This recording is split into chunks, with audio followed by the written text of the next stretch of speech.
नमस्कार दोस्तों, आज मैं आपको एकादशी व्रत में सुनी जाने वाली गणेश भगवान की कहानी सुनाने जा रही हूँ। एक समय की बात है, एक गांव में एक बुढ़िया माई अपने परिवार के साथ रहती थी।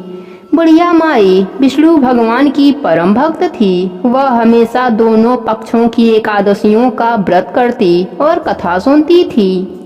उसने कभी भी व्रत में गणेश जी की कथा न कही न सुनी। इस कारण उसका व्रत अधूरा रह गया।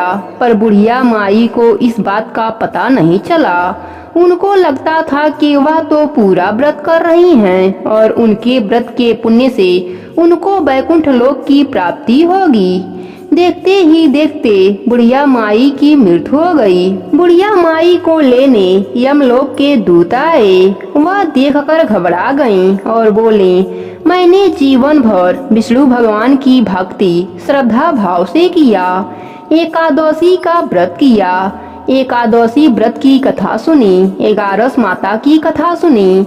इस पुण्य से मुझे तो लेने वैकुंठ लोक का विमान आएगा। मैं आपके साथ नहीं चलूंगी।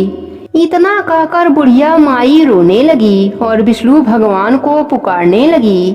विष्णु भगवान गरुड़ पर सवार होकर बुढ़िया माई के पास आए और बोले, बुढ़िया माई, तूने तो पूरी श्रद्धा से व्रत किया, पर तुमने व्रत में कभी भी गणेश जी की कथा नहीं सुनी। इसी कारण तेरा व्रत अधूरा है। बुढ़िया माई विष्णु भगवान से जीवन दान मांगने लगी ताकि वह एकादशी व्रत करके उसका पूरा पुण्य प्राप्त कर सके। इस प्रकार बुढ़िया माई को विष्णु भगवान 2 साल के लिए फिर जीवित कर दिया। अब बुढ़िया माई जीवित होते ही गणेश जी के नित्य नियम करना चालू कर दिया। एकादशी व्रत में एकादशी व्रत की कथा सुनती, 11 माता की कथा सुनती और अंत में गणेश भगवान की कथा सुनने लगी। इस प्रकार उसने 2 साल में 4 11 पूरा कर लिए। गणेश भगवान की कृपा से एकादशी का पूरा पुण्य बुढ़िया माई को प्राप्त हुआ।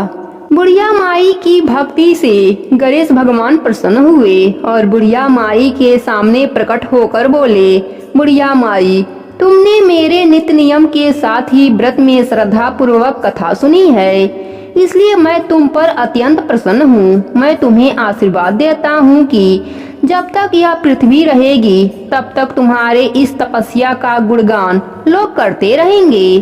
साथ ही एकादशी व्रत में तुम्हारी इस भक्ति की कथा को जो भी मनुष्य प्रेम पूर्वक सुनेगा उसको व्रत का संपूर्ण फल प्राप्त होगा। गणेश भगवान बुढ़िया माई पर प्रसन्न होकर बुढ़िया माई का घर अन्य धन से भर दिया। साथ ही रिद्धि सिद्धि का वास करके अंतर ध्यान हो गए। 2 साल बीतने पर बुढ़िया माई की मृत्यु हुई। इस बार उसे लेने वैकुंठ लोक से विमान आया। बुढ़िया माई को पूरे मान सम्मान के साथ वैकुंठ लोक ले जाया गया। इस प्रकार गणेश भगवान की कृपा से बुढ़िया माई का घर अन्य धन से भर गया और मरने के बाद वैकुंठ लोक का सुख मिला।